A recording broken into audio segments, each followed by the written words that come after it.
সাম্প্রতিক সপ্তাহে ট্রাম্প ভেনেজুয়েলার জলসীমার কাছে ক্যারিবিয়ানের ডজন ডজন নৌকায় মার্কিন সামরিক হামলার অনুমোদন দেন এবং এটিকে মাদক পাচার দমনের নতুন অভিযান হিসাবে উপস্থাপন করেন। তবে সমালোচকরা বলছেন এটি মূলত ভেনেজুয়েলার প্রেসিডেন্ট নিকোলাস মাদুরোকে ক্ষমতা থেকে সরাতে ট্রাম্পের কূটকৌশল। এখন পর্যন্ত যুক্তরাষ্ট্র কোনো প্রকাশ্য প্রমাণ দেখাতে পারেনি যেসব নৌকায় তারা হামলা চালিয়েছে সেগুলো মাদক বহন করছিল বা তাদের গন্তব্য ছিল যুক্তরাষ্ট্র। গণগ্রেফতার 1970-এর দশকের মাঝামাঝি থেকেই মাদক অপরাধীরা যুক্তরাষ্ট্রে ব্যাপক হারে কারাবন্দী হতে থাকেন। চূড়ান্ত পর্যায়ে বছরে 16 লাখ মাদক সংশ্লিষ্ট গ্রেফতারের ঘটনা ঘটেছে। ফেডারাল তথ্য অনুযায়ী এভাবে গ্রেফতারের ফলে যুক্তরাষ্ট্রের কারাবন্দী সংখ্যা 1970-এর দশকের শুরুর দিকে 3 লাখ থাকলেও 4 দশক পরে হয়ে যায় 2 মিলিয়নেরও বেশি। সবচেয়ে ক্ষতিগ্রস্ত হয় কৃষ্ণাঙ্গ সম্প্রদায়।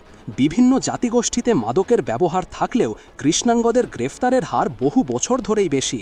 সেন্টেন্সিং প্রজেক্টের তথ্য অনুযায়ী যুক্তরাষ্ট্রে মোট জনসংখ্যার 15%-এরও কম কৃষ্ণাঙ্গ, অথচ মাদক সংক্রান্ত অভিযাতে মোট গ্রেফতারের 1/4 বেশি তারাই। 2010-এর হিসাব অনুযায়ী গাঁজা রাখার অভিযাতে কৃষ্ণাঙ্গদের গ্রেফতারের সম্ভাবনা শ্বেতাঙ্গদের তুলনায় 3.7 গুণ বেশি ছিল। সান্তা ক্লারা বিশ্ববিদ্যালয়ের মার্কুলা সেন্টারের গবেষণা অনুযায়ী 1986 সালের অ্যান্টি ড্রাগ অ্যাবিউজ অ্যাক্ট এবং ক্র্যাক ও পাউডার কোকেন রাখার শাস্তির মধ্যে ব্যাপক বৈষম্য এই বর্ণগত বৈষম্যের অন্যতম কারণ। ক্র্যাক কোকেন তুলনামূলক সস্তা এবং প্রধানত কৃষ্ণাঙ্গ অধিষ্ঠিত এলাকার দরিদ্রদের জন্য সহজলভ্য হওয়ায় সেসব এলাকার বহু কৃষ্ণাঙ্গ কারাগারে গিয়েছেন। অন্যদিকে ধনী শ্বেতাঙ্গদের পাউডার কোকেন ব্যবহারের শাস্তি ছিল অনেক কম।